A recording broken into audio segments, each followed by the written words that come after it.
예, 불안과 초조가 밀려올 때라는 제목으로 하나님 말씀 증거하도록 하겠습니다. 인생을 살다 보면은 불안할 때가 많이 있고 초조할 때가 많이 있습니다. 내일 일을 모르기 때문에 그렇습니다. 야고보서 4장 14절 보니까 내일 일을 너희가 알지 못하는도다. 내일 일은 난 몰라요. 뭐 이런 찬양도 있죠. 내일 일을 모릅니다. 그러니까 불안하죠. 내일 일은 난 모릅니다. 그래서 초조합니다. 가족의 안전을 모르죠. 어떻게 될지 모릅니다. 그리고 내 자신의 건강 어떻게 될지 모릅니다. 젊었을 땐 잘 모르는데 나이 들면은 시시각각 친구들이 막 쓰러지거든요. 그러면 나도 내 차례가 오겠구나 이런 생각이 들 때가 많습니다. 또 두려움과 걱정 이런 것이 항상 있다라는 것입니다. 말레이시아 그 이상엽 선교사님 제가 소개를 한번 해드렸죠. 그랬더니 어떤 한 분이 암투병을 하는데 그 내용을 보더니 이렇게 얘기하더라고요. 3년 동안 8번 암 전이가 됐다니 생각만 해도 끔찍합니다. 그럼에도 불구하고 굴하지 않고 투병하는 선교사님 반드시 이겨낼 것을 믿습니다. 반드시 고쳐주실 것을 믿습니다. 뭐 이런 내용이었습니다. 근데 그 배경 속에 선교사님을 위한 마음도 있지만 혹시 나한테 임하면 어떻게 될까 이런 염려 두려움이 확 스쳐갔어요. 나한테도 임하면 임할 수도 있잖아요. 인간은 그런 겁니다. 다른 사람의 어려움에 대해서 중보기도 하지만 이것이 또 내게 닥치면 어떻게 되나 이런 생각이 들 때가 있다는 것입니다. 그래서 우리의 잠재의식 속에 마음속에 항상 염려가 있습니다. 그래서 이 잠재의식 속에 있는 것들이 종종 꿈으로 나타나기도 해요. 그래서 뭐 꿈 꿨다 그러고 막 호들갑 떨고 하는 분들도 있습니다. 제가 아는 분이 있는데 이분은 꿈 때문에 큰 은혜를 받아서 꿈의 은혜를 받아서 한국을 떠나야 된다 이런 생각을 가졌어요. 한국에서 굉장히 좋은 자리 갖고 계셨던 분인데 그 여자분이 그 아내 되시는 분이 꿈에 예민해요. 그래서 이거 떠나라는 뜻이다. 미국으로 가라는 뜻이다. 좀 자세히 얘기하면 누군지 알기 때문에 설명 못 하겠어요. 하여튼 간에 굉장히 좋은 자리에 있고 뭐 유복한 분이었는데 떠났습니다. 그래서 40년 넘게 LA에서 죽도록 고생하고 있어요, 지금. 그리고 지금도 입만 열면 후회하고 있어요. 내가 미쳤지. 거길 왜 떠났나? 좋은 거 다 버리고 왜 떠났나? 근데 그분이 이제 약했던 게 뭐냐면 꿈에 약했고 내가 볼 때 완전 개꿈인데, 그죠? 꿈 때문에 움직였고 또 하나 그 친구들, 동네 아줌마들 하는 얘기들에 영향을 받아가지고 이렇게 떠나갔다는 것입니다. 그러니까 큰 어려움이 있는 거죠. 기도 안 하고요. 기도 안 하고 꿈 때문에 뭐 이렇게 흔들리고 뭐 주변 사람들 하는 얘기에 귀가 얇아가지고 듣고 움직이고 뭐 이러면요.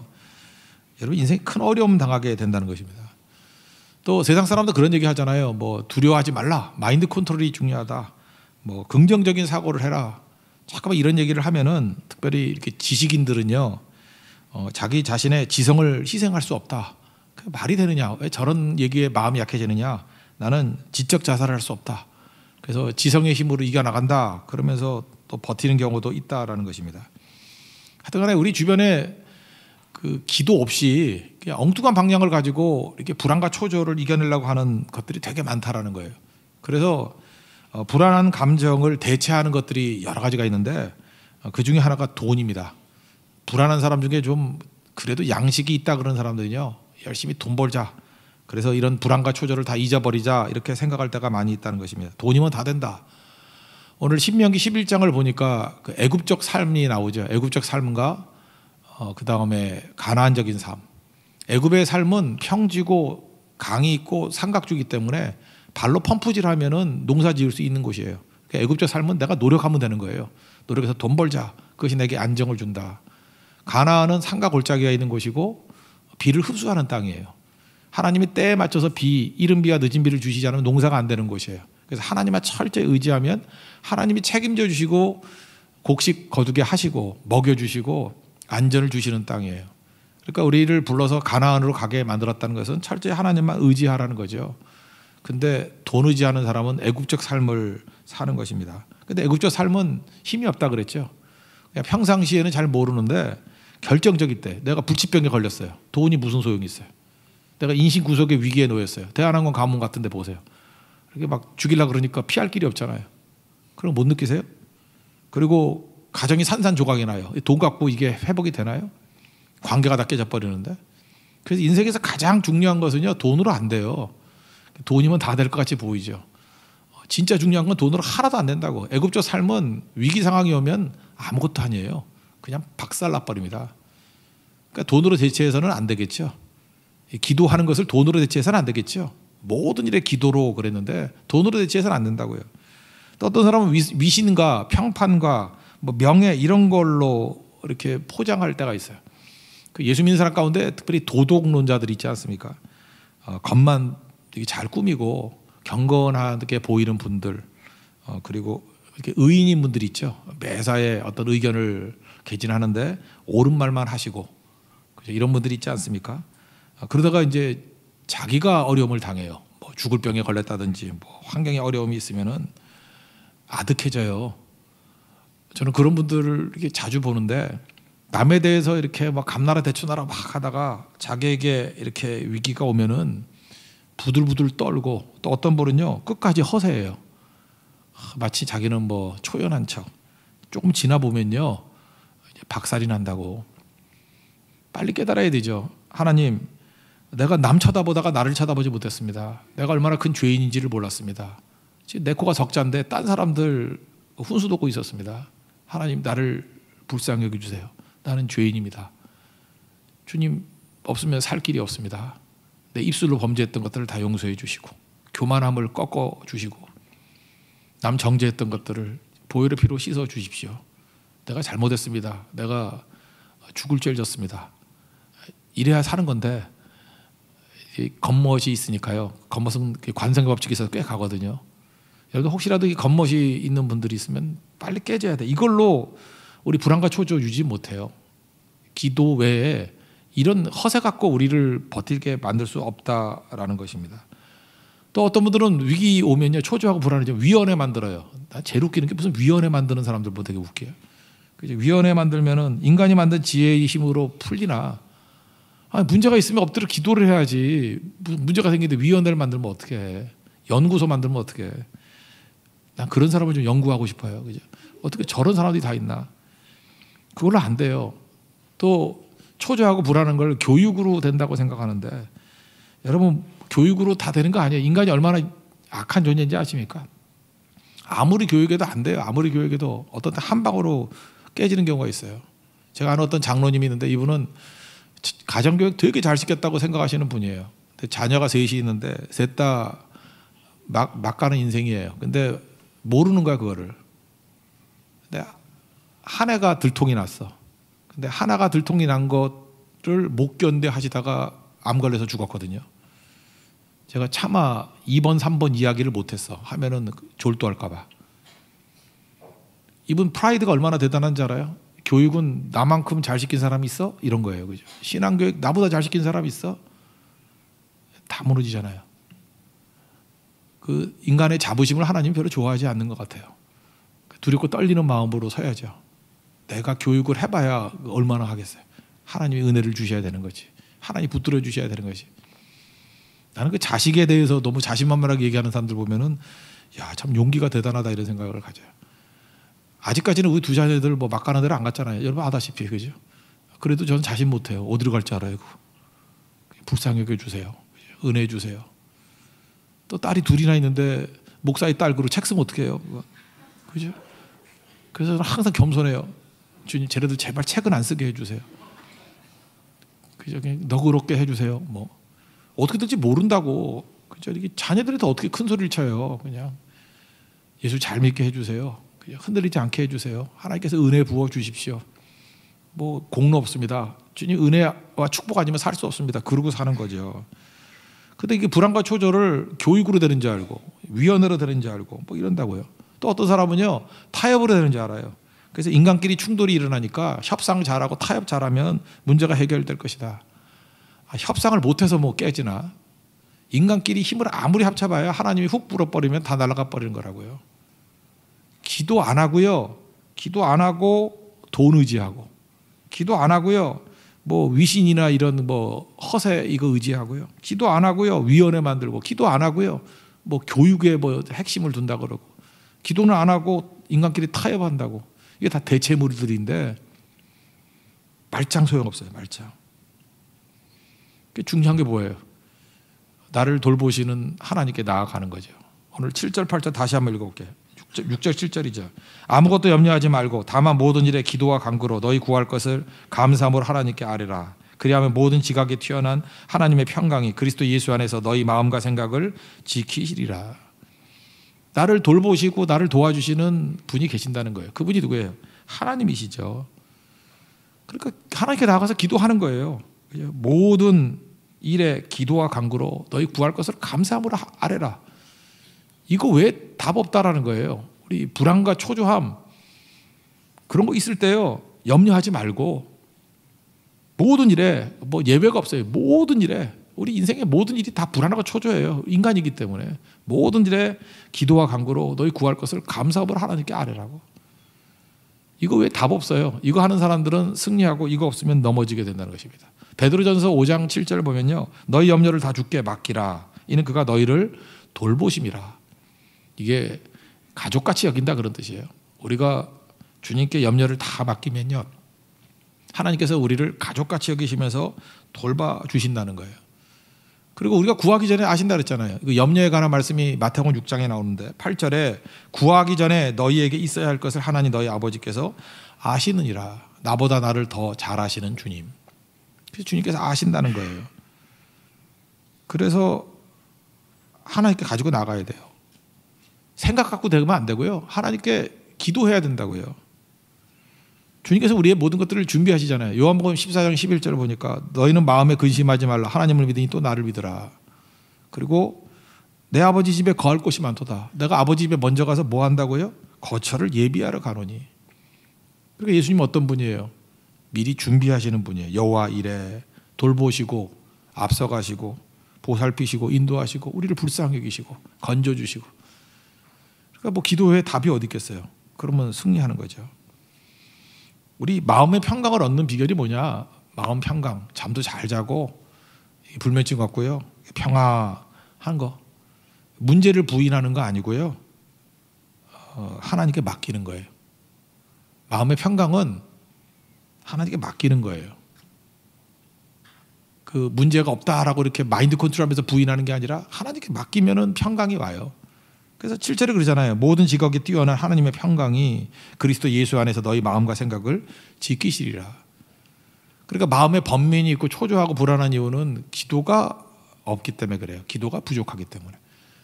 그래서 오늘 밤에 이렇게 기도를 충분히 해보십시오. 그러면 제일 먼저 느끼는 응답이 뭐냐 하면 마음의 평강이 임하고 내 마음과 생각을 예수님께서 지켜주셔요. 여러분 믿습니까? 이게 응답이에요. 첫 번째 응답이에요. 그죠? 아뢰면 지켜주신다. 이러고 살아야 되겠죠.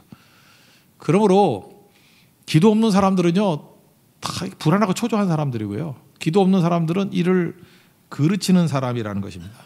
심지어 탁월한 하나님의 사람들도 이렇게 기도 안 하면요, 다 사역을 그르쳐요. 모세도 그랬고 여호수아도 그랬고 다윗도 그랬고, 3명 한번 볼라 그래요. 이렇게 기도 이렇게 탁월한 사람들도, 모세 그러면 얼마나 대단한 사람이에요. 여호수아 그러면 뭐 모세가 진으로 돌아갈 때 남아서 회막에서 기도하던 사람, 뭐 그런 사람 아니에요? 다윗이야 뭐 말할 것도 없죠. 구약에서 말하는 대표적인 하나님의 사람인데, 여기도 기도 안 하고 이렇게 지멋대로 하면요, 다 넘어져요. 하물며 우리야 말할 것도 없죠. 그러니까 우리도 모세보다 낫고 여호수아보다 낫고 다윗보다 나으려고 그러면 그냥 매 순간 엎드리는 거예요. 매 순간. 그래서 매일 체크할 수 있도록 새벽기도, 철야기도 뭐 이렇게 매번 체크해야 돼요. 이거 꾸준히 하면은 적어도 슬럼프가 하루는 안 가잖아. 안 그래요? 매일 새벽기도 하는 사람은 넘어져도 하루가 안 가잖아요. 다시 돌아오잖아. 근데 뭐 이렇게 슬럼프가 많은 사람들 보면은 뭐 몇 달 있다가 돌아오고 하면 그 몇 달 동안 뭐 하다 왔나? 거의 지옥에 있다 와가지고 얼굴도 뭐 다 마시가고. 내가 볼 때 한 4년 늙어서 와. 자매들이 왜 늙는지 알아요? 그 타락해서 늙는 거야. 자기들은 모르죠. 이렇게 예배 안 드리다가 가끔 오면요, 우리가 놀래요. 왜 놀랐냐 하면은 회심해서 돌아갔다가 놀란 게 아니라 얼굴 보고 놀래. 저 꼴이 뭔가 저거. 그러니까 다 상해 있어요. 얼마나 그게 바닥을 헤매는지 모르는 거라고. 그러니까 주님 앞에 머물러 있어야죠. 모세가 하나님 백성 때문에 이렇게 좌절하고 힘들었어요. 초조했어요. 하도 말 안 들으니까. 맨날 물 달라 그러고. 그래서 힘들었다고요. 이제 무리바 사건인데, 무리바. 맨날 뭐 물 없다고 난리치고, 없으면 기도해달라 그러면 되는 건데 꼭 얘네들은 불평의 형태로 의사를 표명해. 지금도 여러분들도 의사 표명할 때 그런 거 있잖아요. 그냥 웃으면서 뭐뭐 주세요 그러면 준다고요. 근데 말투가 이런 사람이 있죠. 아, 왜 이것도 안 주는 거야, 뭐 이런 사람 있죠. 아, 배고파 죽겠는데 뭐 네가 인간이야? 나한테 이렇게 이럴 수가 있어? 의사 표명을 그렇게 해요. 그래서 들으면 안 느꼈어. 이거 배고프구나, 얘가 뭐 돈이 없구나, 뭐 없구나. 근데 하나님 앞에 그렇게 나가는 사람들이 있어요. 그러니까 맨날 깨지는 거지. 아니, 의사 표명을 원망과 불평 형태로밖에 못해요? 오히려 감사 형태로 하면 되죠. 어머니가 나한테 밥을 주실 것을 미리 믿고 감사합니다. 그것도 좀 웃긴가? 밥 안 주겠어요? 그렇잖아요. 아버지가 나를 사랑하시기 때문에 내 등록금을 줄 걸로 믿습니다. 그러면 감사해요. 그럼 뭐 안 주겠어요, 그거? 좀 예쁘게 얘기를 하는 게 좋은 거 아니에요? 감사로 표현하고, 기쁨으로 표현하고, 자기 비전으로 표현하고, 그러면 채워주실 건데, 기도로 표현하고. 근데 이스라엘은 항상 불평으로 표현했어요. 그래서 하나님이 얘네들 싫어해서 다 죽여버렸어요. 지금도 여러분들 표현하는 법을 나는 불평으로 표현한 게 내 개성이야, 얼마나 이게 스마트하냐 그러는데, 스마트하게 죽을 거예요. 스마트하게 죽을 거라고. 그러니까 여러분, 의사 표명을 불평이나 이렇게 블랙 콘슈머 같이 맨날 이렇게 짜증내는 식으로 표현하지 마세요. 다 죽어요. 하나님 나라의 유업을 잊지 못해요. 그건. 그러니까 감사함으로 표현해야 돼요. 기도와 간구와 모든 일을 감사함으로. 그렇게 하라잖아요, 표현을. 물이 없었다고 해서 하나님이 가르쳐 주셨어요. 민수기 20장에 나오는데 8절에 너희는, 모세에게 말씀하신 거예요. 반석에게 명령하여 물을 내라. 이렇게 반석에게 물 나와 이렇게 명령하래요. 하나님이 분명히 그랬어요. 20장 8절에서. 그런데 모세가 뭐 다 아는 사건이죠. 가가지고 하나님 대신에 자기 자신을 높이고 명령하라 그랬는데 지팡이 들었다고 2번 내리친 거예요. 10절에 보니까 이렇게 얘기했어요. 반역한 너희여 들으라. 우리가 너희를 위하여 이 반석에서 물을 내랴. 누가 물을 내요? 우리가. 지가 낸대. 하나님이 내는 건데. 하나님 영광을 가로챘죠. 그리고 지팡이로 반석을 2번 치니 물이 많이 솟아났어요. 이게 무슨 얘기일까요? 빠른 성공이죠. 이게 막 행동에 빠른 성공, 획기적인 성공, 인기 있는 성공, 카리스마 있죠. 반역한 물이요. 딱 그러니까 쫄아가지고 네, 반역했습니다. 그랬더니 우리가 너희를 위해서 물을 내랴. 지팡이 팍 들어가지고 딱 좀 뜸들였을 거야, 그죠? 다시 들어가지고 딱 그랬더니 물이 팍 쏟아지고 그걸로 뭐 이렇게 얼굴 한번 씻었을 거야. 탁 하고 머리 길었으니까 탁 넘기고 흰머리, 그죠? 그리고 싹 하면 V자. 그랬더니 하나님 뭐라 그래요? 너 나 믿는 자냐? 네가 그게 믿는 거냐, 임마? 나 안 믿지. 그랬고요. 내 거룩함을 드러내지 않았다. 하나님 영광 드러내지 않았다. 이것 때문에 뭐 가나안도 못 들어가고 뭐 그러지 않습니까? 우리 인생도 마찬가지예요. 하나님의 능력으로 이렇게 일하는데 이렇게 성격이 하나님의 영광과 거룩을 드러내는 사람들이 있어요. 잘 보면 그 사람이 이렇게 말을 하거나 행동을 하거나 이렇게 준비현장을 시키거나 팀장을 시키거나 하면은 하나님의 영광이 자꾸만 드러나요. 아, 하나님이 하셨구나. 하나님 참 거룩하신 분이구나. 거룩이 구별됐다는 거니까 하나님 우리하고 다르신 분이구나. 하나님이 함께 하시면 저 위기 속에서도 일어나는구나. 저렇게 열악한 상황 속에서도 승리할 수 있구나.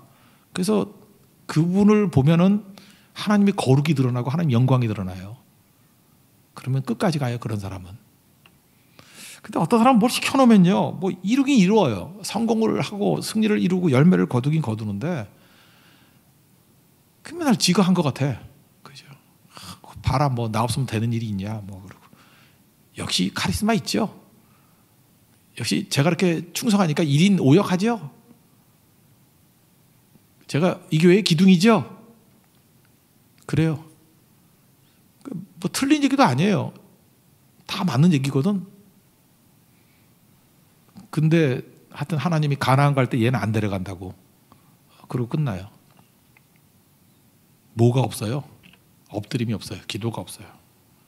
그러니까 우리도 많은 일을 행하고 난 다음에 이렇게 되면 안 되잖아요. 그래서 여러분들 너무 유명해지려고 그러지 말고 너무 많은 사람에게 박수 받는 거 너무 좋아하지 말고 그 누가복음 17장 같이 주의 명령을 다 행하고 난 다음에 나는 무익한 종입니다. 하야 할 일을 했을 뿐입니다. 라고 하면서 빨리빨리 엎드려요. 그래야 오래 가죠. 그죠? 그래야 평강이 있고 마음과 생각을 지키고 겸손해질 수 있는 거예요. 우리 모세 같은 위대한 선지자도 넘어졌던 이 일 우리도 이러면 안 되겠죠? 우리 이거 명심합시다.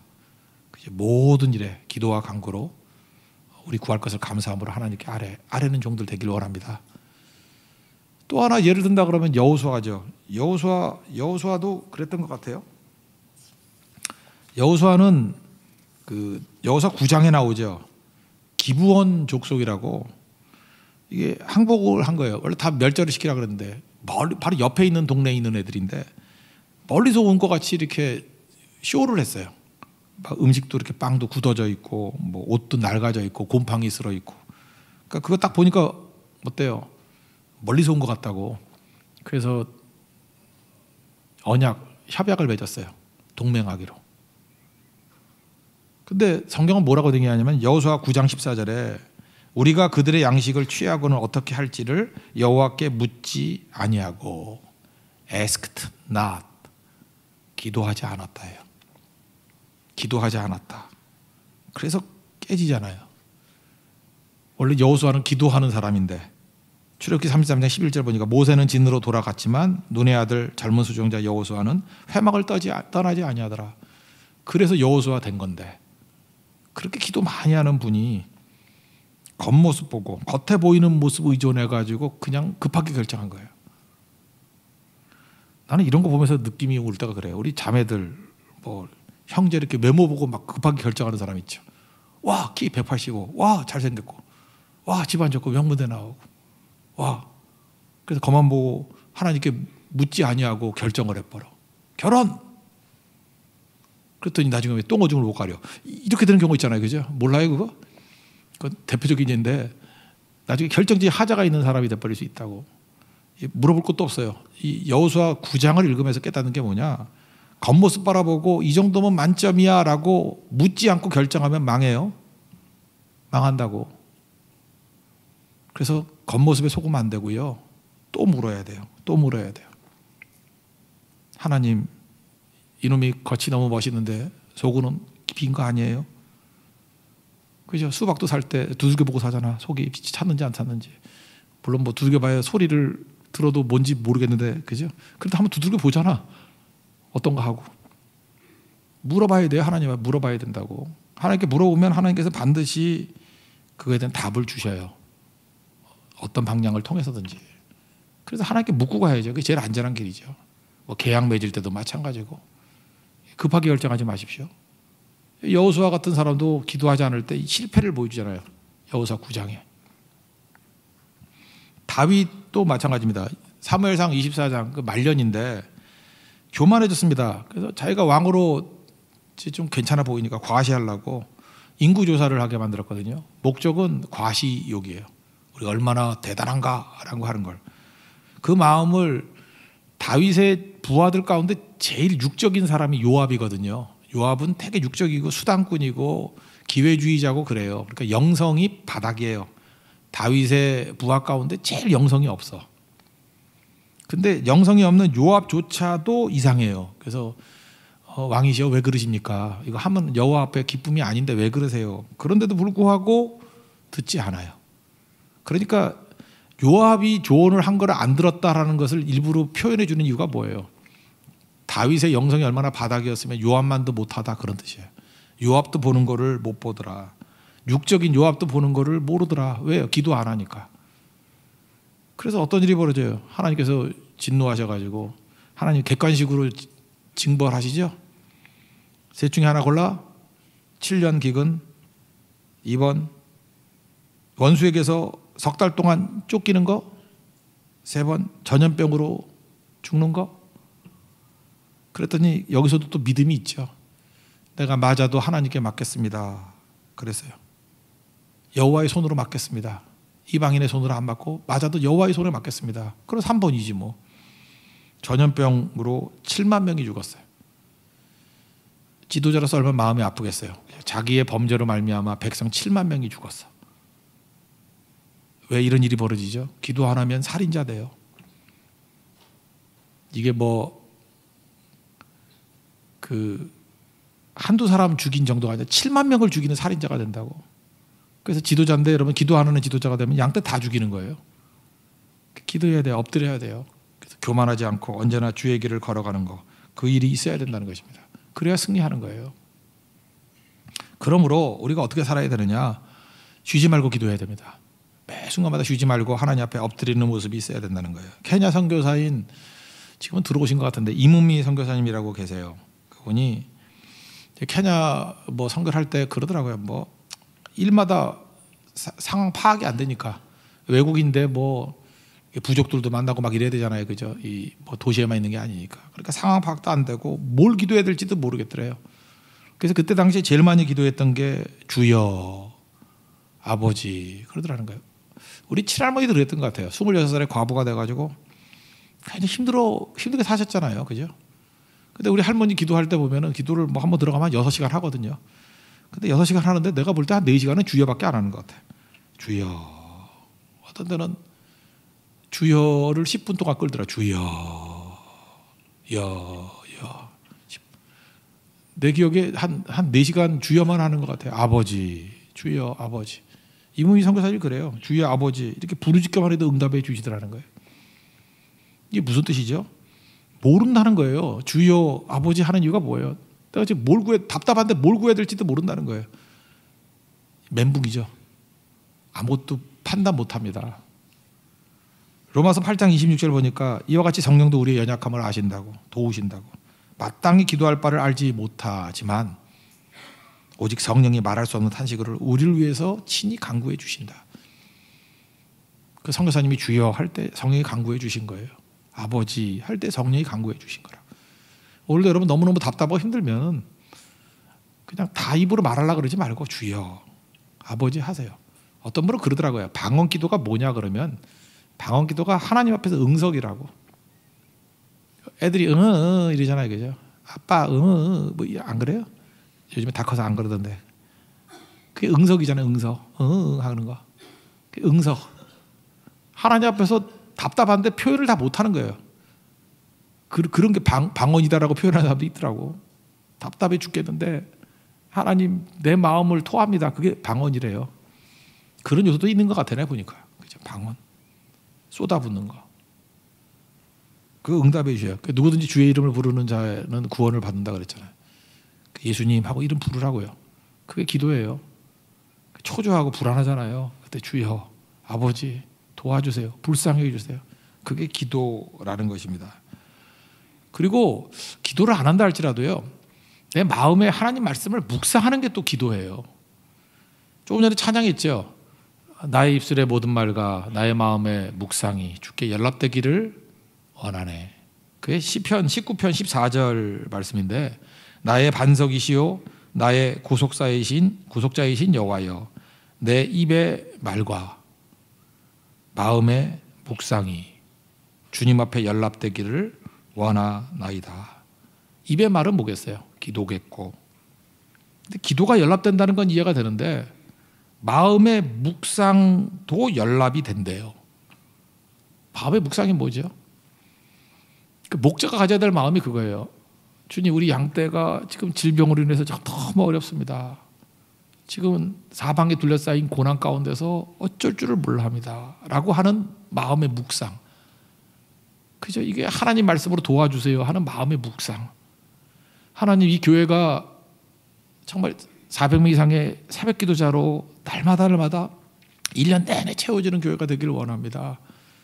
그래야 일할 거 아니에요. 고성에 죽어가는 영혼들이 있습니다. 400명의 고성 선교자를 보내주십시오 라고 하는 이 마음의 묵상, 이런 게 있잖아요. 가슴에 품고 있는 거. 이걸 24시간 품고 있는 거예요. 주님 바라보면서 양떼를 품고 상한 걸 품고. 그럼 그 마음의 묵상이 연락이 된대요. 여러분, 마음에 무슨 묵상이 있습니까? 없는 사람들은 많겠죠. 그냥 아무 생각도 없이 멍 때리고, 아니면 뭐 먹을 거가 쌓여 있나요? 뭐 먹을까? 뭐. 그러니까 마음의 묵상이 주님께 연락된다는 거. 그러니까 기도와 묵상이 연락되는 거예요. 그러니까 우리 날마다 우리 마음의 생각을 주님 앞에 푸는 것들이 되게 중요하겠죠. 다시 오늘 6절을 보니까 이거 보세요. 염려는 지워버리고, 염려하지 말고, 명령이에요. 그럼 염려 대신에 뭐 해야 돼요? 모든 일에 기도해야 되고, 기도는요 하나님께 영광 돌리고 높임 드리고 거룩하게 하는 게 기도예요. 하나님께 초점 맞추는 게 기도고, 구분한다 그러면 간구는 내가 원하는 거예요. 나의 모든 간구, 필요, 부족 이런 것들을 결핍 주님께 다 아뢰는 거예요. 이게 부족해요, 부족하고 부족해요 라고 주님 앞에 다 아뢰는 거예요. 그리고 감사는 뭐냐면 이게 미리 감사해요. 미리 주실 것을 믿고 믿음의 기도를 하는 거죠. 감사드리는 거예요. 그러니까 기도, 하나님께 영광, 간구, 내 필요, 감사, 미리 하나님 앞에 이루어질 걸 믿음으로 구하는 것. 그러면 평강 주시고 마음과 생각을 지켜주신대요. 이게 성도의 삶의 패턴이라는 것입니다. 여러분 이 길 걸어갈 수 있는 우리 하나님의 종 되기를 바랍니다. 저는 그 위기 가운데 샘플 하나 든다 그러면 지난번에 한번 소개를 했던 것 같은데 P31이라는 책이 있죠. 프로버브 31 잠언 31편 31장 거기 뭐 현숙한 여인 쭉 나오는데 이 현숙한 여인을 그리스도의 신부인 자기 자신이라고 생각해서 책을 쓴 거예요. 이렇게 사업을 했다. 이게 하치성을 가진 회장님입니다. 하형록 회장. 그 팀 하스라는 미국 회사인데 이분이 스토리 간단하게 설명하면 이거예요. 미국 이민 갔어요. 미국 명문대 졸업했어요. 얼마나 잘 나가는지 29살에 회사의 중역이 됐어요. 미국은 뭐 나이 안 따지고 중역하잖아요. 세계적인 건축회사, 건축 설계회사 팀하스 설립했어요. 근데 잘 나가는데요. 자기 능력 믿고 잘 나가는데요. 갑자기 교통사고를 당했습니다. 그래서 심장이 파열이 된 거예요. 이걸 뭐라고 하는지 심실빈맥이래요. 심실빈맥이 뭔지 모르겠는데 심장이 끝없이 빨리 뛴대요. 우리는 이렇게 뛰어야 빨리 뛰는데 계속 빨리 뛰는가 봐. 그래서 죽는데요. 심실빈맥. 그래서 심장 이식을 했어야 됐대요. 심실빈맥이 자기 심장 갖고 안 되는가 봐요. 심장 이식. 남의 거 집어넣는 거. 그래서 아득하더라는 거예요. 아내 있지, 2딸 있지. 재산도 많이 생겼고 성공했는데 이제 살만하니까 29살에 심장으로 죽게 되니까.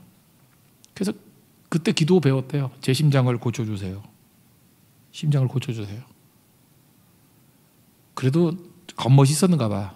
그래서 간절하지 않았는데 또 심장 수술했는데 부작용이 났대요. 그래서 2차 수술, 제2차 심장 이식 수술. 근데 두 번째 기도할 때는 욕심이 다 없어지더라는 거예요. 하나님, 제 심장이 아니라 제 인생을 고쳐주세요. 내가 이 심장이 문제가 아니라 내 인생이 문제입니다. 내 인생을 고쳐주세요. 그래서 병상에서 성경 이독했대요. 여러분이 성경을 안 읽는 이유를 아시겠죠? 심장병이 안 걸려서 안 읽고 병원에 입원을 안 해서 안 읽구나. 병원에 입원했더니 이독했대요. 창세기부터 요한계시록까지 이독. 여러분들도 성경 안 읽으면 이런 은혜가 임하기를 원합니다. 성경 많이 읽을 수 있는 시간을 주실 거예요. 뭐 감옥이 제일 좋겠고 병원도 괜찮고 뭐 그죠? 그럴 거예요. 그 하나님의 특별한 광야의 은혜예요, 이거 그죠? 그래서 깊이 깨달았어요, 깊이. 근데 거기서 깨달은 게 뭐냐면 이거예요. 마태복음 22장 39절 내 이웃을 내 자신과 같이 사랑하라. 이웃 사랑에 관한 거. 건강했을 때는 자기하고는 아무 상관없는 말씀이었대요. 나밖에 모르는 거. 근데 하나님이 그를 변화시키려고.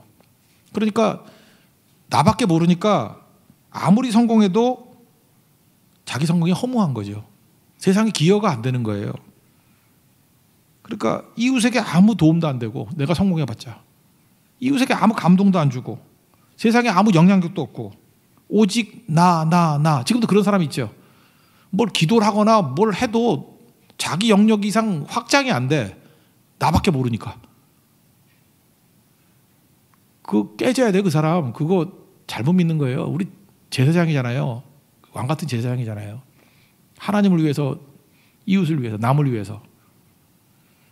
내 빵을 위해서 뛰는 건 피지컬, 육적이라 그랬죠. 남의 빵을 위해서 뛰는 사람은 스피리추얼, 영적인 거예요. 제사장은 남을 위해서 뛰는 사람이에요. 이 사람이 제사장 된 거예요. 이제 뜻을 알겠어요? 영적이 된 거예요. 이웃을 위해서. 그래서 티마스라는 이 회사 보면은 이웃을 위해 존재하는 회사, 이게 캐치프레이즈, 자기 회사. 이웃을 위해 존재하는 회사. 이웃이 보이는 거예요. 아더스가 보이는 거예요. 그리고 P31, 잠언 31장에서 나오는 현숙한 여인의 모든 모습을 통해서 이웃을 섬기는, 그죠? 거기 가정과 남편 섬기는 그 현숙한 여인 모습이 나오잖아요. 그걸 가지고 사업을 한 거예요. 섬기는 사업. 대성한 거죠. 그래서 한동안 이거 베스트셀러고 그랬잖아요. P31. 그런 일이 벌어지는 거거든요. 근데 이거 어떻게 해서 변화됐죠? 기도예요, 기도. 이분에게 기도의 능력이 임했어요. 처음에는 자기의 교통사고, 심장병 문제 갖고 기도했어요. 너는 내게 부르짖으라. 내가 내게 응답하겠고. 심장병 나았죠? 그 다음에 크고 은밀한 일을 내게 보여주시라. 이웃이 보인 거예요. 제사장 사명이 보인 거예요. 영적인 게 뭔지 보인 거예요. 그래서 커진 겁니다. 우리에게도 이런 은총과 은혜가 넘쳐나는 하나님 백성 되기를 축원합니다. 그래서 이번 특세도 이런 은혜를 맛보기를 원하고, 우리 금요일마다, 우리 철학의 뜻 때마다 이런 놀라운 능력이 우리 삶 가운데 드러나기를 축원합니다. 다 같이 자리에서 일어나겠습니다. 내가 어둠 속에서 우리 찬양하고 기도하겠습니다.